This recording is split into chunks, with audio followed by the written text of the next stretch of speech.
नमस्कार, मैं हूं शिरीष मिश्रा। छत्तीसगढ़ की बात में आप सभी का स्वागत है। देश में एक बार फिर कोरोना ब्लास्ट हुआ है। संक्रमण की रफ्तार तेज रफ्तार सबको डराने लगी है। फिर एक साल पहले जैसे हालात हैं, आंकड़े बताते हैं कि अगर जल्द ही हालात पर काबू नहीं पाया गया तो आने वाले दिनों में स्थिति और विकराल हो जाएगी। केंद्र और राज्य सरकारें लगातार समीक्षा बैठक लेकर हालात का जायजा ले रही हैं। छत्तीसगढ़ की बात करें तो यहाँ भी कोरोना की तीसरी लहर में आम जनता के साथ मंत्री विधायक भी चपेट में है। हालात को देखते हुए रायपुर समेत कई शहरों में प्रशासन ने सख्ती बढ़ा दी है, लेकिन विपक्ष इसे नाकामी बता रहा है। ऐसे में सवाल है, क्या हालात को कंट्रोल करने के लिए अब लॉकडाउन ही विकल्प है? चर्चा करेंगे, लेकिन उससे पहले देखते हैं एक रिपोर्ट।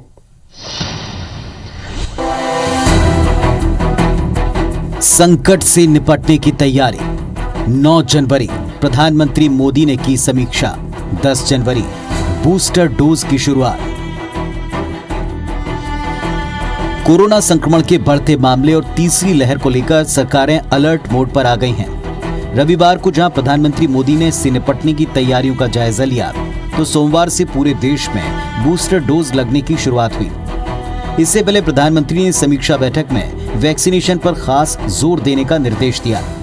साथ ही नई लहर की चुनौतियों से निपटने बच्चों के लिए टीके को मिशन मोड पर पूरा करने के लिए कहा है। आंकड़ों पर गौर करें तो देश में बीते 24 घंटे में 1.5 लाख से ज्यादा कोरोना मरीज मिले हैं, जो पिछले 7 महीने में सबसे ज्यादा हैं। ओमिक्रॉन वेरिएंट के बढ़ते मामले को लेकर छत्तीसगढ़ सरकार अलर्ट मोड पर है। स्वास्थ्य मंत्री टीएस सिंहदेव का कहना है कि दूसरी लहर से सीख लेते हुए हर संभव तैयारी कर ली गई है। राज्य सरकार के पास फिलहाल दूसरी लहर के अनुभव के आधार पे ऑक्सीजन और रिलेटेड बेड्स जो हमने किए हैं 5,000 साढ़े 5,000 हमारे पास सामान्य बिस्तर हैं। करीब 5,000 बिस्तर ऑक्सीजन युक्त एचडीयू, आईसीयू, वेंटिलेटर के मिला के करीब 5,000 बिस्तर हमारे पास उपलब्ध होंगे। इधर छत्तीसगढ़ में कोरोना की तीसरी लहर की चपेट में आम लोगों के साथ वीआईपी और जनप्रतिनिधि भी आने लगे हैं। राजधानी रायपुर एक बड़ा हॉटस्पॉट बन चुकी है। रविवार को रायपुर में 15 बच्चों समेत 830 नए मामले सामने आए, जिसके बाद रायपुर में 55 कंटेनमेंट जोन एक्टिव हैं। संक्रमण के बढ़ते मामले को देखते हुए मंगलवार से मंत्रालय में बाहरी व्यक्तियों के प्रवेश पर प्रतिबंध लगा दिया गया है। इसके लिए सभी विभाग रोस्टर बनाकर कर्मचारियों की ड्यूटी लगाएंगे। दूसरी ओर बीजेपी कहती है कि शासन प्रशासन को वक्त रहते और ठोस कदम उठाने की जरूरत है। इंद्रावती भवन और महानदी भवन में लगातार कोरोना का संक्रमण फैलते जा रहा था और हमने सरकार से मांग किया था कि जो कोरोना को संक्रमण को देखते हुए 50% की उपस्थिति के साथ हमारे शासकीय जो कर्मचारी हैं उनकी सेवाएं ली जाए। सरकार ने इसे गंभीरता से लिया और आज 1/3 के साथ में कार्यालय में उपस्थित होने का निर्देश जारी हुआ है। छत्तीसगढ़ देश के अंदर में अगर देखेंगे तो कई राज्यों से आगे कोरोना निकल गया और खासकर अगर रायपुर को देखेंगे तो हम बहुत आगे निकल गए। तो यहाँ पे सावधानी की जरूरत है और प्रशासन को भी अलर्ट रहने की जरूरत है कि वो अलर्ट होकर जो है वो नियमों का पालन करवाए। बहरहाल कोरोना ने जिस तरह यू टर्न लिया है, उससे केंद्र और राज्य सरकारों की टेंशन बढ़ी हुई है। हालांकि कोरोना संक्रमण से बचने का एक ही मंत्र है, जब भी बाहर निकलें मास्क लगाएं, भीड़ भाड़ वाली जगहों पर जाने से बचें, सामाजिक दूरी और कोविड प्रोटोकॉल का पूरी तरह से पालन करें। Bureau report, IBC 24। सब चीज़ें सभी लोगों को मालूम है, क्या सावधानी बरतनी है, कैसा व्यवहार करना है, कैसी चीज़ों को पहनना है, किन चीज़ों से सावधानी रखनी है, किन चीज़ों से सतर्कता रखनी है, कितनी सोशल डिस्टेंसिंग रखनी है।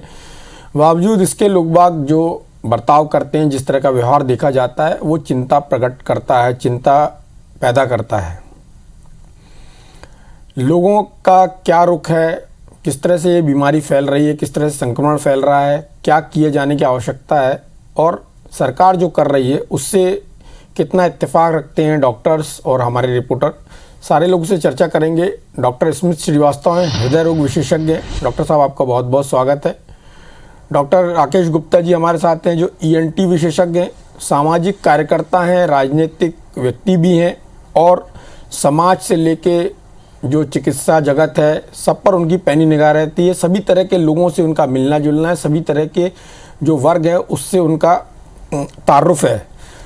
राजेश राज जी हमारे साथ हैं, जो संवाददाता हैं IBC 24 के। वो बताएंगे कि किस तरह से जो लोग हैं, जो आम जनता है, वो अपना बर्ताव करती है, लोग मास्क का कितना उपयोग कर रहे हैं, किस तरह की सावधानी रख रहे हैं या किस तरह की लापरवाही है। सबसे पहले बात करना चाहूँगा राजेश राज से। राजेश, आप फील्ड में रहते हैं, लोगों से मिलते हैं, अलग अलग वर्ग के लोगों से आपका मिलना जुलना होता है। मंत्रालय से लेकर स्कूलों में, कॉलेजों में, बाज़ार में और सड़क पर क्या स्थिति नज़र आती है? किस तरह से लोग इस संक्रमण को लेकर सतर्क हैं या लापरवाह हैं?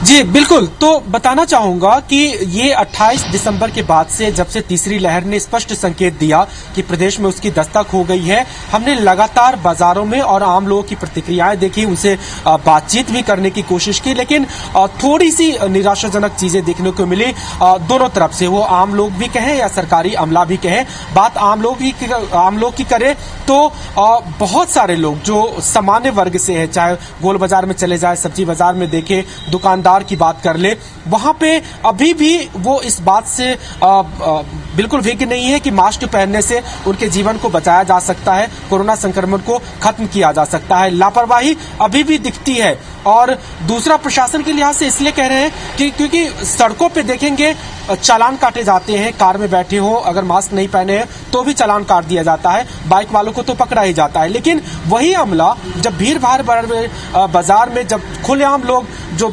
सामान बेच रहे होते हैं वो मास्क नहीं पहने होते हैं, वहां पे वो कार्रवाई नजर नहीं आती है। तो ये दो डिफरेंस दिखता है कार्रवाई के स्तर पे भी और आम लोगों के स्तर पे भी, जो थोड़ा सा निराश करती है। बात स्कूल कॉलेज की करें तो स्कूलों में तो फिलहाल अभी बंद कर दिया गया है, क्योंकि 4% से ज्यादा रायपुर में संक्रमण रेट है। जहां भी इस तरह की चीजें हैं वहां पे स्कूलों को बंद किया गया है। कॉलेज की बात जरूर है, लेकिन हाँ, ये कॉलेजों में आपको मास्क लगाते बच्चे जरूर दिखाई देंगे। मंत्रालय के कर्मचारी लगातार मांग कर रहे थे कि चूंकि रायपुर में संक्रमण का दर 12% से ऊपर है, 17% के आसपास है, और पिछली लहर की गाइडलाइन थी कि ऐसे अगर मामले हो तो उसमें आधे लोगों के साथ काम कराने की बात होनी चाहिए। तो अब गाइडलाइन भी आ गई है, 1/3 लोग ही वहां जाएंगे, काम करेंगे। मंत्रालय में बाहरी लोगों के प्रवेश पर रोक लगा दी गई है।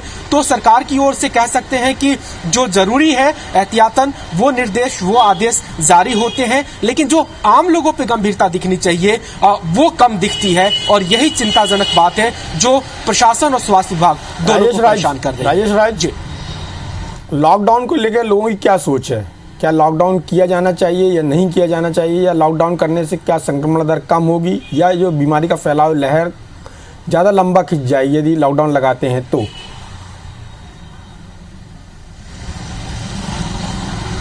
जी बिल्कुल, तो इस पे भी अगर देखें तो दो धारों में बढ़ती हुई राय दिखती है। जो आम लोग हैं, खास करके जो दुकानदार हैं, बाजार लगाते हैं, वो इस बात के पक्ष में नहीं है, क्योंकि सीधा सीधा असर उनकी जीविका पे पड़ेगा। अगर लॉकडाउन लगता है तो उनकी रोजी रोटी प्रभावित होगी। वो ये मानते हैं कि 2-2, 3-3 बार लॉकडाउन सह करके उनकी आर्थिक स्थिति ठीक बुरी तरह से खराब हो चुकी है, लॉकडाउन नहीं लगना चाहिए। लेकिन जो थोड़े से प्रबुद्ध हैं, जिन्हें लगता है कि संक्रमण बहुत तेजी से फैला है, 17-18% के आसपास में रायपुर की पॉजिटिविटी रेट हो चुकी है। रायगढ़, कोरबा जैसे जांजगीर चांपा की बात करें तो वहां तो 20 से 25 से ऊपर पॉजिटिविटी रेट चली गई है। इन चीजों को देख करके जो पढ़े लिखे लोग हैं वो इस पक्ष में जरूर है कि सरकार को एक कोशिश करनी चाहिए, या तो वो कड़े फैसले ले ले या फिर लॉकडाउन एक ऑप्शन रहता है। तो इस बात पे दो पार्ट में बढ़ते हुए दिखाई देते हैं। लेकिन सरकार की तरफ से बहुत पहले, कुछ दिन पहले ही जो मंत्री है रविंद्र चौबे जी, उनका बयान आ गया था कि हम इस बार लॉकडाउन लगाने की हालत में नहीं जाएंगे जल्द, जब तक कि कोई अंतिम विकल्प नहीं आ जाता। डॉक्टर राकेश गुप्ता जी हमारे साथ हैं। डॉक्टर राकेश गुप्ता जी, आप तो सभी तरह के लोगों से मिलते हैं और सभी लोग आपसे अपनी बात कहते हैं। क्या आपके पास फीडबैक है जनता के स्तर पर, सरकार के स्तर पर, और जो दूसरा वर्ग है, व्यापारी वर्ग है, उसके स्तर पर आपके पास क्या फीडबैक है? और आप स्थिति की समीक्षा कैसे करते हैं और आगे क्या देखते हैं? तीसरी लहर कहां तक जाने वाली है या इसका क्या रूप सामने आने वाला है?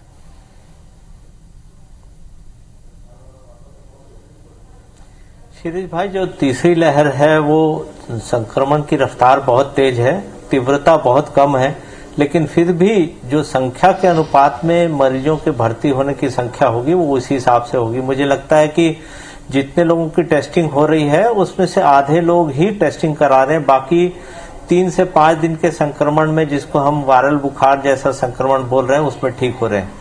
सबसे ज्यादा चिंता वाली बात यह है कि जब टेस्टिंग होगी तब हम संक्रमित मरीजों को सामान्य मरीजों से अलग रख पाएंगे, और ऐसे मरीज जब अलग होंगे तभी समाज में संक्रमण फैलना रुकेगा। तो ये बहुत भारी चिंता का विषय है। तो टेस्टिंग ज्यादा से ज्यादा हो और सभी लक्षण वाले, चाहे उनको कोविड इन्फेक्शन निकले या न निकले, सभी को टेस्टिंग कराना बहुत जरूरी है। एक युद्ध स्तर पर अभियान चलाकर अगले 10 दिनों में या 15 दिनों में टेस्टिंग की जा सके, ताकि जो मरीज हैं उनमें कोविड संक्रमण पहचान कर उनको होम आइसोलेशन में रखा जा सके। 95% से ज्यादा मरीज होम आइसोलेशन में 3 से 5 दिन की सामान्य दवाइयों में ठीक हो रहे हैं। ऐसे मरीज जिनको पहले से किसी प्रकार की बीमारी है, कोई गंभीर बीमारी का दवाई ले रहे हैं, या ऐसी बातें जो पहले लॉन्ग कोविड हो गया या पहले से इन्फेक्शन रहा, वैक्सीनेशन नहीं लिया, उनको शायद भर्ती करने की जरूरत पड़े। लेकिन अस्पतालों में बिस्तर अभी भी खाली हैं। अपेक्षाकृत मुझे लगता है कि बिस्तरों की आवश्यकता नहीं पड़ेगी। जहां तक लॉकडाउन की बात, मैं राजेश जी की बात सुन रहा था, सामाजिक अनुशासन का उत्तर लॉकडाउन नहीं हो सकता है। हमें बार बार सिखाया गया, बहुत सख्ती भी की गई प्रशासन की तरफ से, सामाजिक संस्थाओं की अगुवाई में अभियान भी चला, लेकिन कहीं न कहीं हमारे अवचेतन मन में ये बात जरूर रहनी चाहिए कि कोविड-2 संक्रमण के दौरान हमने अपने सामाजिक दायरे में बहुत से लोगों को खोया है। यदि हम सामाजिक अनुशासन का पालन नहीं करेंगे तो कोविड-3 की लहर बहुत बड़ी संख्या में लोगों को अपनी चपेट में लेगी। और सबसे डर की बात यह है कि समाज का एक बहुत बड़ा वर्ग उत्पादक वर्ग से हट जाएगा, जो अपने कामों में नहीं जाएंगे, हम अपने रूटीन के काम नहीं कर पाएंगे। जो मजदूर हैं या कर्मचारी हैं वो यदि इन्फेक्शन में रहेंगे तो हमारा जो रूटीन का काम काज है, जो व्यवस्था चलती है, वो कुछ दिनों के लिए रुक जाएगी। ये देखना बहुत जरूरी है। जहां तक लॉकडाउन की बात है, उसके दुष्परिणाम हम गरीब वर्ग में और रोजी रोटी वाले लोगों में देख चुके हैं। इनका दुष्प्रभाव बहुत ज्यादा पड़ता है। हमें उसको विकल्प के रूप में न रखें तो ज्यादा अच्छा होगा। हम सामाजिक अनुशासन का पालन करने के लिए यदि थोड़ी सख्ती भी करनी पड़े तो मुझे लगता है प्रशासन को और सामाजिक संस्थाओं के सहयोग से इसके लिए बहुत सख्ती बरतनी चाहिए, ताकि लोग इस बात को समझ जाएं कि यदि आप सामाजिक रूप से अनुशासनहीन होंगे तो जनप्रतिनिधियों और सामाजिक संस्थाओं और प्रतिनिधियों की मदद से सख्ती भी की जाएगी। चलिए, डॉक्टर स्मिथ श्रीवास्तव भी हमारे साथ हैं। डॉक्टर साहब, आपको क्या लगता है जो तीसरी लहर है उसकी तीव्रता को लेकर, इसके फैलाव को लेकर, और जो लोग संक्रमित हो रहे हैं उनके इलाज को लेकर, और किस तरह की चीज़ देख रहे हैं आप? ये जो 2 लहर थी पहले, उससे ये कैसे अलग है, और ये इसमें लोग किस तरह से ठीक हो रहे हैं? एक ये भी बात कही जा रही थी कि ओमिक्रॉन के कारण जो कोरोना है वो हमेशा के लिए समाप्त होने की दिशा में आगे बढ़ेगा। इसमें जो एंटीबॉडी बन रही है वो पूरी तरह से इस तरह से होगी कि लोगों को इस बीमारी से पूरी तरह से निजात मिल जाएगी। जी शिरीष जी, ये तो संभव नहीं है कि हमको कोरोना से हमेशा के लिए निजात मिल जाएगी। अब हमको कोरोना के साथ में ही जीना सीखना है। लेकिन इसके साथ में जो एक अच्छी बात आई है वो तीसरी लहर में कि बीमारी की तीव्रता या बीमारी की इंटेंसिटी उतनी नहीं है जितनी पहली 2 लहरों में हमने देखा है। फैलने की तीव्रता जरूर ज्यादा है, और फैलने की तीव्रता इसलिए ज्यादा है क्योंकि यह बहुत ज्यादा लक्षण वाली बीमारी नहीं है इस बार। इसलिए लोग हल्का वायरल बुखार मान के उसको इग्नोर करते हैं और उसके बाद और लोगों को संक्रमित करते हैं। तो इसके दोनों पहलू मान सकते हैं आप। एक पहलू ये अच्छा है कि बहुत ज्यादा तेज इसमें कोई लक्षण नहीं है, बहुत ज्यादा मारक नहीं है, बहुत ज्यादा मृत्यु या हॉस्पिटलाइजेशन की जरूरत नहीं हो रही है इसमें। लेकिन यही दूसरा पहलू अगर उसका देखते हैं तो इसके कारण फैलाव ज्यादा हो रहा है, क्योंकि लोग सामान्य बुखार या सामान्य सर्दी खांसी मान के टेस्ट नहीं कराते हैं। और जैसा डॉक्टर राकेश गुप्ता सर ने कहा, अगर टेस्ट नहीं होता तो हमको पता नहीं चलता कि हम किसी अपने प्रियजन को ऐसी संक्रमण दे रहे हैं। तो ये बीमारी अब जाएगी तो नहीं, लेकिन ऐसे बिना लक्षण या बहुत कम लक्षण वाले रूप में अगर रहती है तो उसके साथ ही हमको जीना पड़ेगा। डॉक्टर साहब, जो तीसरी लहर है इसको कब तक, ये कितना लंबा खींचेगा ये?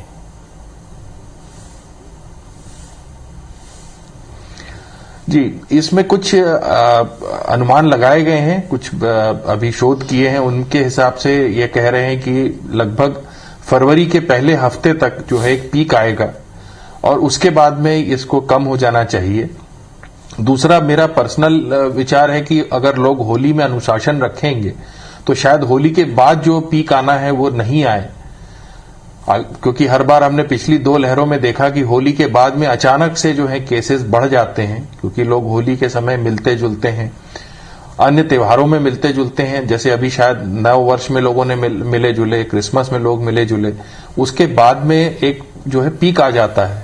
अगर हम इस बारे में सावधानी रखें तो शायद हम इस पीक को कम कर सकते हैं।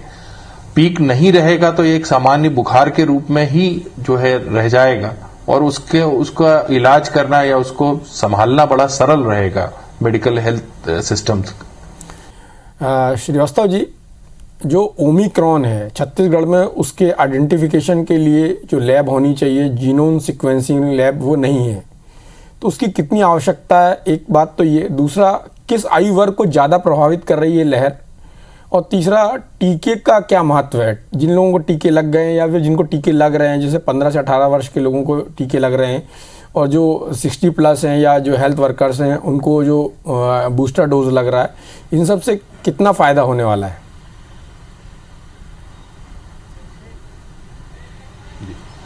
मैं शायद पहले तीसरे प्रश्न का जवाब पहले देना चाहूंगा, क्योंकि बहुत महत्वपूर्ण चीज़ को आपने उठाया है। जो अभी पाया जा रहा है कि जिन लोगों को हॉस्पिटलाइजेशन की ज़रूरत पड़ रही है, अस्पताल में भर्ती करने की ज़रूरत पड़ रही है, ज़्यादातर उसमें लगभग 90% से ज़्यादा लोग वो लोग हैं जिन्होंने टीका नहीं लिया है। तो इस बात से ही इस बात की पुष्टि हो जाती है कि टीका हमारे लिए कितने ज़रूरी हैं और कितने अधिक प्रभावी हैं वो हमारे को बचाने के लिए। तो चाहे हेल्थ केयर वर्कर हों, चाहे बुजुर्ग हों, चाहे जो बच्चे हैं जिनको अभी मौका मिल रहा है बूस्टर डोज का या पहली अपनी टीके लगाने का, वो बिल्कुल टीके लगवाएं, क्योंकि टीके से बचाव बहुत बड़ा है। टीके जिनको लगे हैं उनमें यह बहुत हल्के लक्षणों के साथ में बीमारी उनको पकड़ती है और उनको ऑक्सीजन की या भर्ती होने की ज़रूरत नहीं पड़ती। दूसरा आपका प्रश्न था कि ओमिक्रॉन के चूँकि सुविधा उपलब्ध नहीं है, लेकिन यह अगर हम समझें कि वेरिएंट कौन सा है, उससे हमको क्या फ़र्क पड़ना है।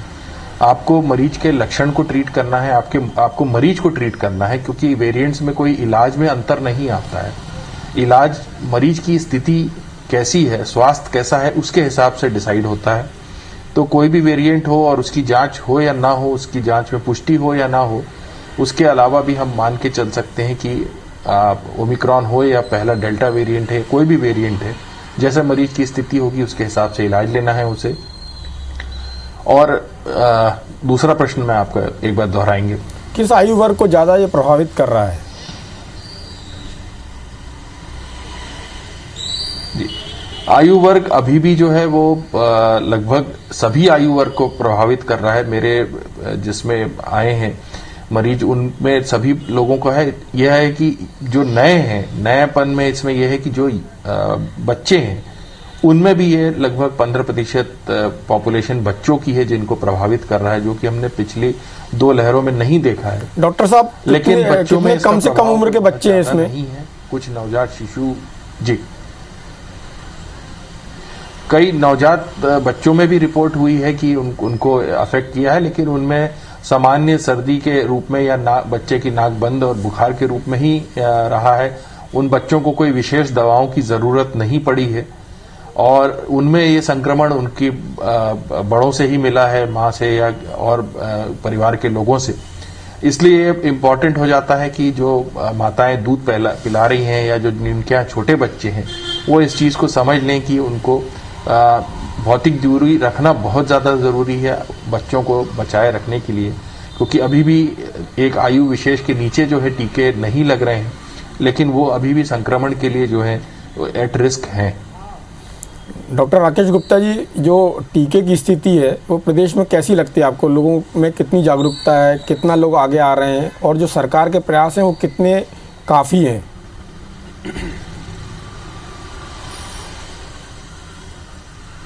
देखिए शिरीष भाई, जो पहला टीका लगा वो तो काफी अच्छी संख्या में लग गया है, करीबन 85% के आसपास आबादी को कवर किया। वैसे हम मानते हैं कि 70 से 80% आबादी को दोनों वैक्सीनेशन हो जाने से वैक्सीनेशन का टारगेट हो जाता है। लेकिन सबसे ज्यादा दिक्कत यह है कि जो दूसरी डोज है उसमें पूरा देश छत्तीसगढ़ सहित कहीं न कहीं लगाने में शिथिलता बरती गई, और मुझे लगता है इसमें जागरूकता की तो कमी रही ही।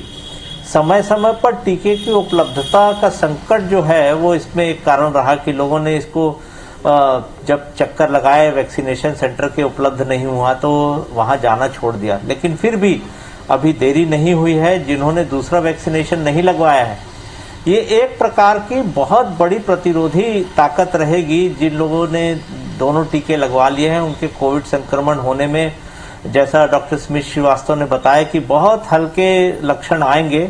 और सामाजिक संक्रमण गाइडलाइन के अलावा टीका जो है ये सबसे बड़ा हथियार है कोविड तीसरी लहर में इसके लड़ने के लिए। जिन लोगों ने दूसरा वैक्सीनेशन नहीं लगाया है, छत्तीसगढ़ सहित पूरे देश में हम लोग डॉक्टर्स लोग उनसे रिक्वेस्ट करते हैं, मनाते हैं। जो हमारे सामाजिक दायरे के रोगी हैं उनको थोड़ा सा डांटते भी हैं कि आप अपनी सुरक्षा खुद करिए। अपने सामाजिक दायरे में सबको वैक्सीनेशन लगाने के लिए कहते हैं, और वैक्सीनेशन अब एक प्रकार से बहुत बड़ी सुविधा साबित हुई है कोविड लहर से लड़ने के लिए, और सबको इसको लगाना चाहिए। बूस्टर डोज की बात हो रही है, बूस्टर डोज में भी अभियान ने गति पकड़ी है। आज से 15 से 18 साल के बच्चों में मुझे लगता है कि पालकों की और शिक्षा विभाग की जागरूकता के कारण बहुत अच्छा अभियान चल रहा है। छत्तीसगढ़ उन अग्रणी राज्यों में से रहा जो वैक्सीनेशन अभियान को जन अभियान में बदलने में सफल रहा। इसलिए छत्तीसगढ़ में मुझे लगता है कि संख्या के हिसाब से उतने मरीज नहीं आएंगे, लेकिन संक्रमण बहुत कम रहेगा, भले संख्या कैसी भी हो। चलिए, यदि आपको बीमारी से बचना है, संक्रमण से बचना है और लॉकडाउन से बचना है, तो जो सरकार के प्रयास हैं उसमें आप साथ दीजिए। आप मास्क पहनिए, सोशल डिस्टेंसिंग का पालन कीजिए, और यदि आपकी टीके की एलिजिबिलिटी हो गई है, दूसरा डोज नहीं लगा तो लगवा लीजिए। 15 से 18 साल के हैं तो डोज लगवा लीजिए, और यदि आपके बूस्टर डोज की एलिजिबिलिटी आ गई है तो वो भी लगवा लीजिए, ताकि आप सुरक्षित रहें, आपका परिवार सुरक्षित रहे, समाज सुरक्षित रहे और प्रदेश सुरक्षित रहे। इस चर्चा में भाग लेने के लिए आप सभी का बहुत बहुत धन्यवाद। नमस्कार।